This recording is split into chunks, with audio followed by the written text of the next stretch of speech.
Përshëndetje zonja dhe zotërinj, mirë se erdhët në edicionin e këtij muaji të lajmeve të Diaspora TV Zviceland.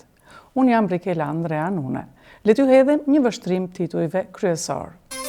Fushata e parë kombëtare e parandalimit kundër dhunës në familje, dhunës seksuale dhe asaj me bazë gjinore u lançua më 11 nëntor nga Këshilltarja Federale Elisabeth Boime-Schneider. Ekspertët kërkojnë më shumë testime. Shumë raste HIV përhapen pa simptoma.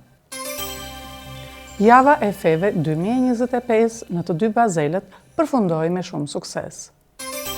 Në dhjetor do të mbahet samiti i 6 i gruas së diasporës shqiptare. Homazh për Francesc Rati në Lozan. Vlashen Sata koncert live në BM.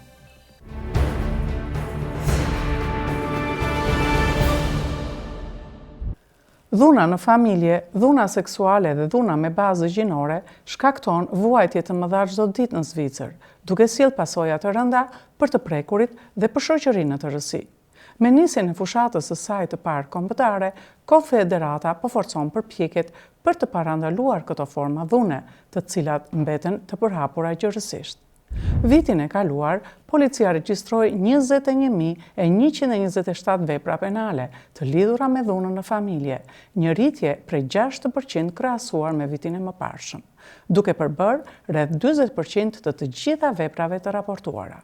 Gratë përbëjnë pothuajse 70% të viktimave, më shumë se gjysma e vrasjeve të kryera në Zvicër ndodhin brenda shtëpisë. Në vitin 2025, sipas organizatave jo qeveritare, numri i feminicideve është në rritje.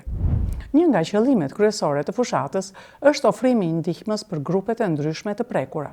Fushata e konceptuar të zhvillohet në 3 faza gjatë disa viteve, fillimisht u drejtohet viktimave të dhunës, pastaj dëshmimtarëve të dhunës dhe në fund personave të dhunshëm ose potencialisht të dhunshëm. Të prekurit mund të gjejnë informacion, këshillim dhe mbështetje të përshtatur sipas situatës së tyre në faqen e fushatës www.without-violence.ch. Diaspora TV Zviceland mori pjesë në konferencën zyrtare të lançimit, duke intervistuar Këshilltaren Federale Elisabeth Boime-Schneider dhe personalitete të tjera. Is welche Strategie haben Sie für Menschen mit Migrationshintergrund in der Schweiz? Ne kemi qenë gjithashtu të kujdesshëm të përdorim gjuhët më të folura në vend. Dhe për ne, kriteri ose vlera e barazisë u drejtohet sigurisht të gjithë personave. Duhet vërtet të tregojmë se kjo është një përgjegjësi politike, një përgjegjësi e shoqërisë. Ne punojmë me kantonet, me bashkit, në mënyrë që viktimat potenciale, shumicën e kohës gra, të mos ndihen të vetme dhe të guxojnë të kërkojnë ndihmë. Gjithashtu u bën edhe pyetje në rrugë për të marrë mendimin e popullsisë. Kur bëhet fjalë për dhunën në familje, edhe unë vetë kam përjetuar dhunë në familje dhe jam shumë e lumtur që ka shërbime të tilla ndihme ku mund t'i drejtohesh. Ajo që do të doja edhe pak më shumë është që edhe policia të informohet më mirë rreth dhunës psikologjike në familje, ndoshta sepse nga përvoja ime nuk merret mjaftueshëm seriozisht. Dhe kjo është diçka që sipas mendimit tim ka shumë potencial për t'u zhvilluar në të ardhmen. Por jam mirënjohëse që ka ndihmë për viktimat dhe organizata që kujdesen dhe ndihmojnë gratë e prekura. Dua vërtet t'inkurajoj të gjithë që nëse janë në një situatë ku nuk ndihen mirë, të kërkojnë ndihmë. Dhunën në familje mund ta përjetojë kushdo, dhe dhuna në familje nuk është vetëm goditje, janë edhe fjalët. Ti meriton dashuri, çdo njeri meriton dashuri, dhe një person që të abuzon ose të bën diçka kundër vullnetit tënd, nuk të do. Ka shumë guxim të ngresh zërin, por ti ke një zë, prandaj përdore. Dhe nuk je i vetëm, dhe nuk është as pak dobësi të flasësh për këtë. Ti je i fortë dhe ke një zë, prandaj përdore. Diaspora TV Zviceland ka nisur edhe një nismë të vetën, prodhimin e filmave të shkurtër në 20 gjuhë. Këto filma janë të disponueshëm falas në faqen tonë, stopdomesticviolence.ch. Heshtja juaj e fuqizon dhunuesin. Flisni, thyeni heshtjen, kërkoni ndihmë, ndaleni dhunën.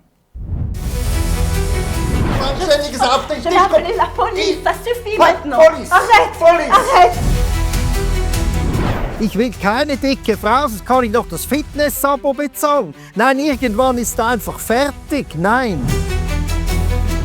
dass ich sterbe, ja? Bist du mein Herzsaft? Hörst du mir bitte zu, wenn ich spreche? Du hörst mir jetzt sofort zu! Schiss mir ab!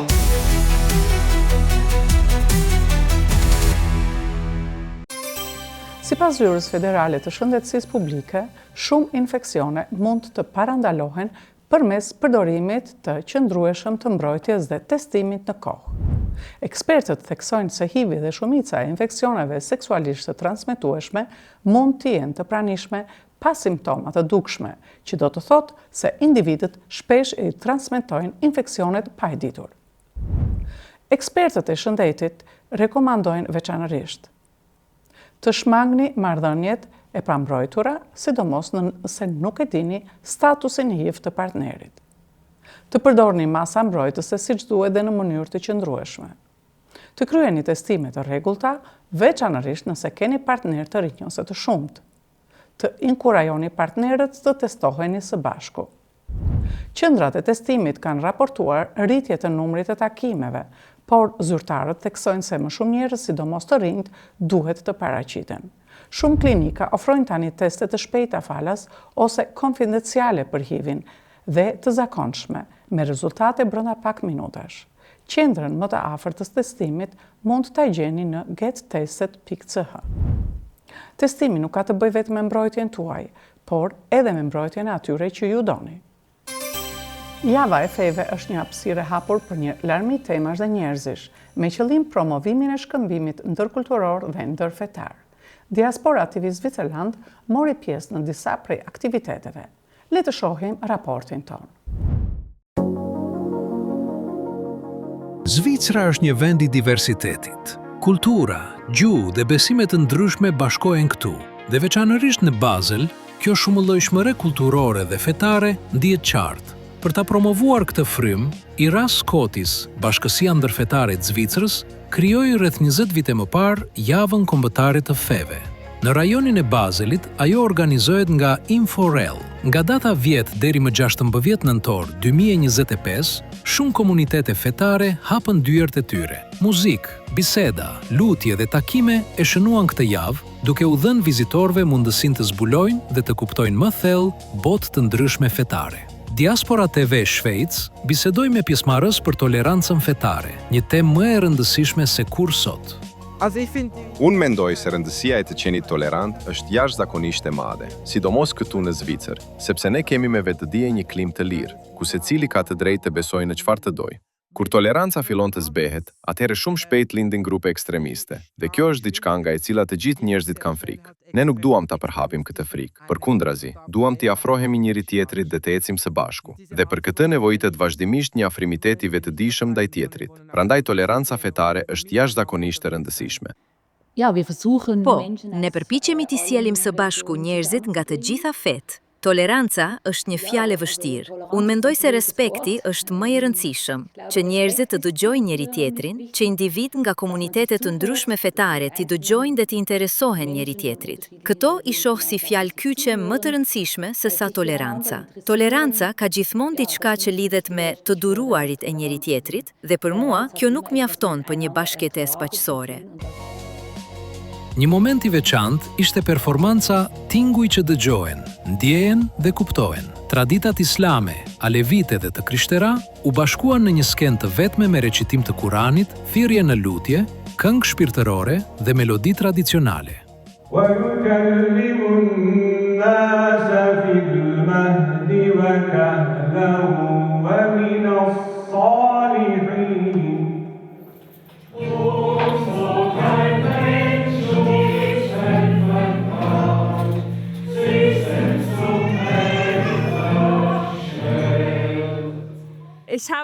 Nga publiku e kam dëgjuar shpesh sot që ata kanë fituar një perspektivë të re mbi faktin se muzika dhe tingujt janë jashtëzakonisht të rëndësishëm në kontekstin fetar, dhe se në të gjitha fetë ndryshme kjo shprehet paksa ndryshe, si një portë për t'ju afruar së shenjtës ose për të krijuar ndjenjen e komunitetit përmes këndimit së bashku. Mund të ketë nivele shumë të ndryshme, ose natyrisht thirrja e lutjes që shënon fillimin e lutjes. Edhe fillimi i parë është gjithmonë i njëjtë, i ritualizuar. Thellësisht prekse ishte edhe ngjarja kur mungojnë fjalët. Përfaqësues nga komunitetet e krishtera, hebraike dhe muslimane, folën hapur për tema ekzistenciale, për sëmundjen e rënd, vdekjen dhe zis. Së bashku me publikun, u krijua një hapësirë ku dhimbja u nda dhe dëmshuria u ndje. Ishte një moment sinqeriteti dhe njerëzie që shkoi përtej kufive fetar. Një tjetër pikë kulmore ishte koncerti i Korës së Kombeve. Zëra nga shumë kultura u shkrin në një tingull të përbashkët, një shenjë e gjallë e unitetit përmes e muzikës. Zëra, gjuhë dhe melodi u kthyen në një mesazh bashkimi, duke treguar se sa fuqishëm muzika ndërton ura mes njerëzve.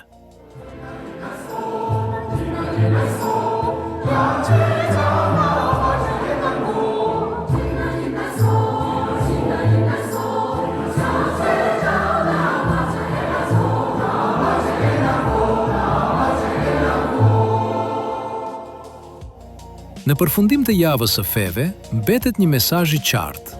Mirëkuptimi, respekti dhe njerëzia janë urat që na bashkojnë, përtej kufive të besimit.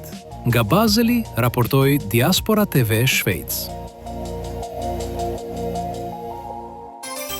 Në datën 18 dhjetor në teatrin Reggio di Parma, në Parma të Italisë, do të mbahet samiti i 6 i gruas së diasporës shqiptare. Ky samit bashkon një rrjet të fuqishëm të grave sipërmarrëse, profesionisteve të reja, akademikeve, eksperteve të biznesit, si edhe përfaqësuesve të qeverisë dhe organizatave ndërkombëtare nga Shqipëria dhe diaspora. Ky samit organizohet në partneritet me Agjencinë Kombëtare të Diasporës, Unionin e Sipërmarrësve të Rinj, Agjencinë Gjermane për Bashkëpunimin Ndërkombëtar, me mbështetjen e Ministrisë për Europën dhe Punët e Jashtme të Shqipërisë, Komunës së Parmës, Shoqatës së Kontabilistëve dhe Audituesve Ligjor Shqiptar në Itali, si dhe partnerëve të tjerë kombëtar dhe ndërkombëtar. Programi do të fokusohet në 3 tema kyçe, që synojnë të japin kontribut konkret në integrimin e sektorit privat dhe tregut të punës. Teknologjia për zhvillim ekonomik dhe social, Made by Albanians, rrjeti për ndërkombëtarizim dhe rjetëzim, gruaja për politikën e së ardhmes. Ky samit nuk është vetëm një tryezë idesh, por edhe një hapësirë konkrete për veprim, bashkëpunim dhe ndikim ku gratë shqiptare nga mbar bota bëhen bashkë si arkitekte të zhvillimit dhe ambasadore të progresit. Samiti do të mbyllet me një mbrëmje gala, e cila do të krijojë mundësi të reja bashkëpunimi dhe forcimi të lidhjeve mes grave të diasporës shqiptare. Më 2 nëntor, mes miqve të kulturës në Lozan, u lançua mbrëmja Homash, Franco, jeta dhe tingulli i Francesc Radit. Një aktivitet që shënon nisjen e një rrugëtimi të ri përkujtimor në nder të 75 vjetorit të lindjes së kantautorit të paharuar të muzikës së lehtë moderne shqiptare, Francesc Radi. Në një udhëtim emocional mes tingujve dhe kujtimeve, eventi solli për publikun dokumente, fotografi dhe materiale të ralla nga jeta dhe krijimtaria e Radit, duke nderuar një prej figurave më novatore të historisë së muzikës së lehtë shqiptare.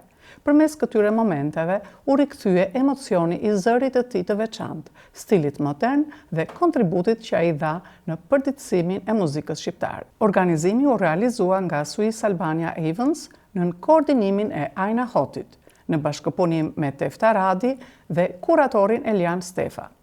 Të pranishëm në mbrëmje ishin artashës, admirues të kantautorit, si dhe përfaqësuesi i ambasadës së Shqipërisë në Bern, Zoti Valon Gashi, i cili vlerësoi rëndësinë e ruajtjes së trashëgimisë muzikore shqiptare. Ky aktivitet synon të vijojë edhe në qytete të tjera të Evropës, duke shërbyer si një urër lidhëse për ruajtjen dhe promovimin e kulturës shqiptare në diasporë. Në Konservatorin e Bernës, këngëtari Vlashen Sata dha një koncert live. Ishte një mbrëmje plot ndjenjë, poezi dhe muzikë, një udhëtim mes traditës, jazzit dhe shpirtit modern. Për më shumë rreth koncertit dhe këngëtarit, ndiqni intervistën. Ishte shumë e vështirë për ta lënë sallën, për të lënduar trokitjet dhe për të mos e dëgjuar edhe një herë së fundmi zërin e tij të mrekullueshëm.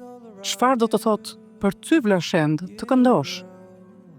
Është një mënyrë komunikimi më direkt, më afërt me njerëzit, paktën për mua. Çfarë do të thotë ti të bësh muzikë shqip në një vend tjetër? Si mirë pritet muzika shqiptare?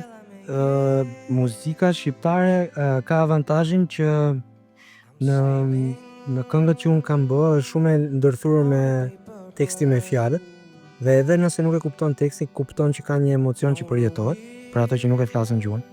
Po është një gjuhë më e afërt me tokën, me emocionet, me shprehjet, fjalët kanë kuptimin e ndjenjes që ato përcjellin, edhe në tingull, edhe në shprehje dhe në kuptim. Si e përgatisni publikun përpara se të këndoni? Ju e pat që përpiqeni gjithmonë që ta fusni në pjesë të muzikës tuaj. Po tjetër, çfarë mendoni, sepse është vërtet një rrugëtim shumë i thellë emocional. Dua ta trajtoj veten si protagonist në koncert, po dua ta trajtoj veten si një shërbys, si një udhërofys që i tregoj njerëzve eksperiencat e mia që përgjithsisht janë të lidhura gjithsesi se emocionet janë për gjithë njerëzit, nuk jetoj vetëm unë. Është një mall nga familjeria, nga vendi që na mungon, apo është patjetër të gjitha bashkë? Në fakt, malli është i imi, do me thënë, unë jam i mallëngjyer dhe më merr malli për njerëzit, për gjuhën, për prindrit. Vëreni ndonjë ndryshim midis publikut shqiptar në Shqipëri dhe publikut të diasporës dhe shtetit? Nga skena, si e shikoni këtë publik, ose çfarë ndryshimesh mund të thoni? Publiku që është jashtë Shqipërisë ka dëshirë të zhvishet nga të gjitha uniformat që kanë veshur për të adaptuar kulturës ku jetojnë. Edhe duan të shpërthejnë se ne jemi njerëz me shumë temperament, me shumë gjak në kuptimin e të dashurit të jetuarit fort edhe të jetojnë me relacionet plotësisht, ato që edhe na bëjnë ndonjëherë të dalim nga kontroll, po që na bën të veçantë. Planet e të ardhmes, ku është programi i radhës? Është për një album të ri, edhe për një koncert që ka të gjitha dimensionet e estetikave të artit, që do jetë në Shqipëri fillimisht dhe pastaj ndoshta do ta sjellë edhe në diasporë në salla më të mëdha. Shumë faleminderit Fleshent, ishte kënaqësi që ishim bashkë sot në koncert, në bisedë së bashku. Ju uroj vetëm suksese dhe deri herës tjetër. Ju faleminderit, ju uroj gjithë atyre që ta lexojnë ose dëgjojnë ose shikojnë. Ju uroj gjithë mirat edhe të kujdesen për veten dhe të vinë dëgjojnë muzikë mirë. Zonja dhe zotërinj, këto ishin të gjitha informacionet që kishim përgatitur për ditën e sotshme. Deri herës tjetër, ju uroj një fund vit të mbar dhe çdo të mirë. Mirupafshim dhe miru dëgjofshim.